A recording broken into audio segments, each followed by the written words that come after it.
OTT చూసే ముందు ఓసారి ఇటు చూద్దాం.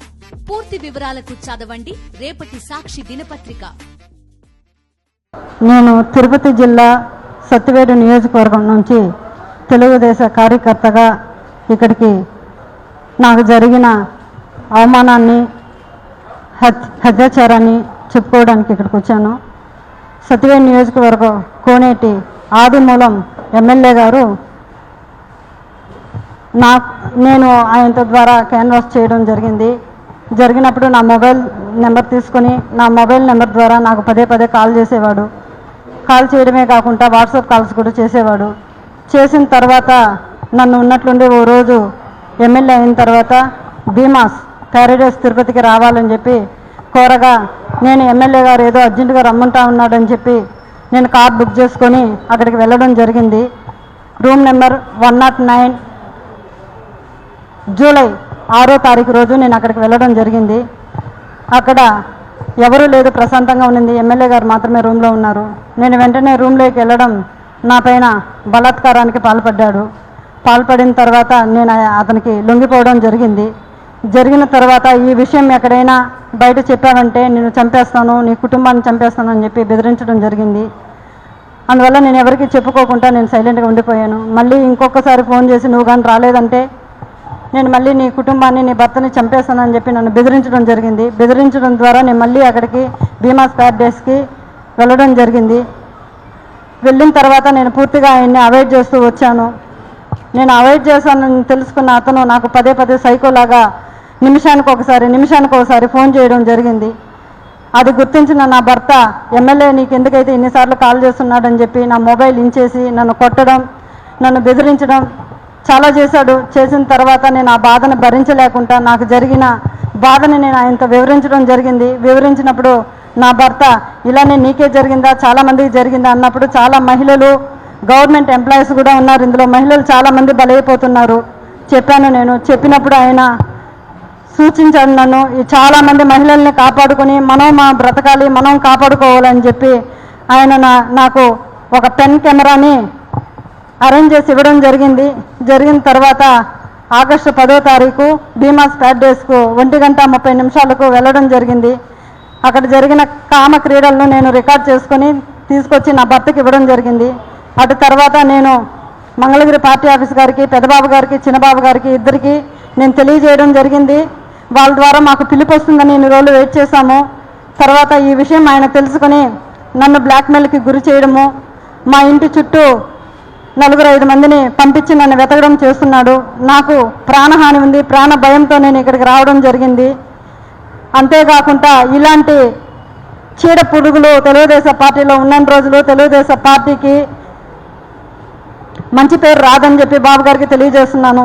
అయ్యా బాబు గారు, నేనేదో తెలుగుదేశం పార్టీని కించపరచాలని చెప్పి నేను ఇక్కడికి రాలేదు. అతని వల్ల నాకు ప్రాణహాని ఉంది, నన్ను నేను కాపాడుకోవాలని చెప్పి నేను ఇక్కడికి రావడం జరిగింది. ఇతన్ని కానీ మీరు వెంటనే సస్పెండ్ కానీ చేయలేదంటే నాలాంటి అమ్మాయిలు చాలామంది మహిళలు శీలాన్ని కోల్పోయి బయట రాలేకుండా కుంగిపోతూ ఉన్నారు. మీరు అది గుర్తించి అతన్ని వెంటనే సస్పెండ్ చేయాలని నేను మీకు కోరుకుంటున్నాను. అంతేగాక మీరు కానీ సస్పెండ్ చేయలేదు, నేను నా భర్త నా పిల్లలు ఆత్మహత్య చేసుకొని చనిపోతాము మంగళగిరి పార్టీ ఆఫీస్ ఎదురుగా అని చెప్పి నేను మిమ్మల్ని కోరుకుంటున్నాను. శరణు మహాప్రభు చంద్రబాబు నాయుడు గారు, మాకు మీరే దిక్కు శరణు బాబు అని కోరుకుంటున్నాను.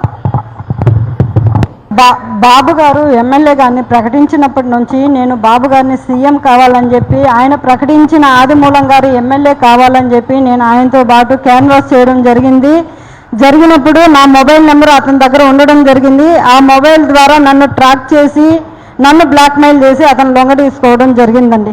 నువ్వు కానీ నా దగ్గరికి రాలేదంటే నీ హస్బెండ్, నీ పిల్లలు ఇద్దరిని నేను చంపేస్తానని చెప్పి నన్ను బ్లాక్మెయిల్ చేసేవాడండి. నీకు విలేజ్ పరంగా కానీ నీ మండల పరంగా కానీ ఎటువంటి లబ్ధులు కూడా నీకు చేరనివ్వనని చెప్పి నాకు బెదిరింపులు మొదలయ్యాయండి. నా పేరు బాబు, లక్ష్మి నా భార్య. గత 2 నెలలుగా ఈ ప్రవర్తన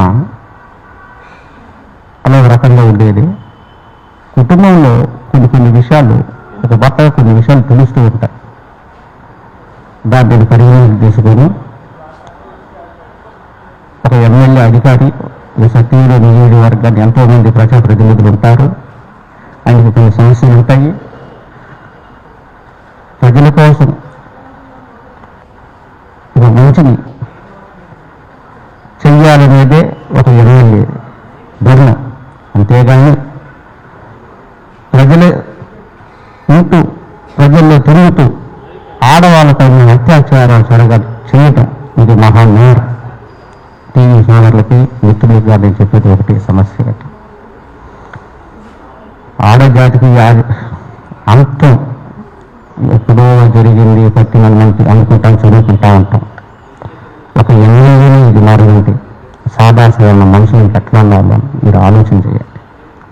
మనం చిన్నప్పుడు చదువుకున్న చదువులు ప్రజల చేత, ప్రజల కొరకు, ప్రజాస్వామ్యం ఎదుగుబడ్డ ప్రజాస్వామ్యంలో ఒక ఎమ్మెల్యే ప్రజలకు రక్షణ లేకుండా ఇలాంటి ఆడవాళ్ళని అత్యాచారం చేసి బంధించి వాళ్ళని బెదిరించి ప్రాణపాలుగా పాల్పడే ఎమ్మెల్యేని కఠినంగా శిక్షించాలని నేను కోరుకుంటాను. ముఖ్యంగా నేను చెప్పేది ఒకటి లాస్ట్ విన్నపం. అయ్యా, మా సత్యవేడు నియోజక ప్రజలకు నేను చెప్పేది ఒకటి. నా ఇంట్లో ఒక ఫంక్షన్ ఉంది, నా కూతురు పెళ్ళి ఉంది, మా అక్క శుభకార్యం ఉంది, నాకు కుడుగు పుట్టాడు, ఎమ్మెల్యే గారు మీరు రండి, ఇల్లు చేయండి అని ఆనందపడిపోవాలండి.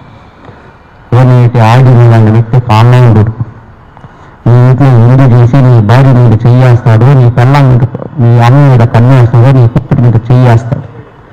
ఇటువంటి కారణాలను అరికట్టాలని బాబుగారికి నిర్ణయం చేస్తాం.